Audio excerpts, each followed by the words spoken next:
پیارے بچوں، اسلامیات کا صفحہ نمبر 8 کھولیں۔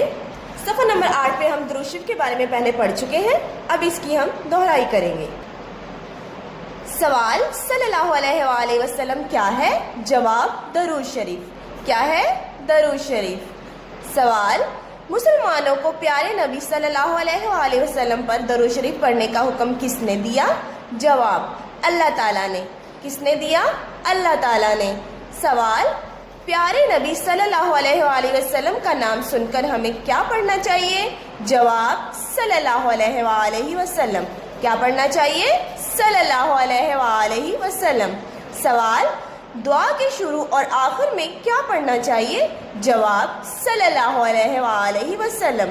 کیا پڑھنا چاہیے؟ صلی اللہ علیہ وآلہ وسلم۔ سوال اذان سننے کے بعد ہمیں کیا پڑھنا چاہیے؟ جواب صلی اللہ علیہ وآلہ وسلم، پھر دعا مانگنی چاہیے۔ کیا پڑھنا چاہیے؟ صلی اللہ علیہ وآلہ وسلم، پھر دعا مانگنی چاہیے۔ سوال درود اور سلام پڑھنے سے کیا فائدے حاصل ہوتے ہیں؟ جواب اللہ تعالیٰ رحمتیں نازل کرتا ہے، پیارے نبی صلی اللہ علیہ وآلہ وسلم بہت خوش ہوتے ہیں، مصیبتیں دور ہوتی ہیں، برکتیں حاصل ہوتی ہیں۔ کیا فائدہ حاصل ہوتا ہے؟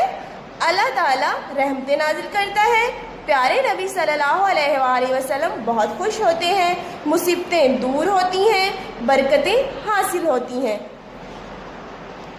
صلی اللہ علیہ وآلہ وسلم کا مطلب کیا ہے؟ اللہ کے درود اور سلام ہو ہمارے پیارے نبی پر اور آپ کی آل پر۔ ذرا سوچیں اور بتائیں، اگر ہم کچھ بھول جائیں تو ہمیں کیا پڑھنا چاہیے؟ تمام طلبہ بآواز بلند 3 مرتبہ درود شریف پڑھیں۔ اللہ حافظ۔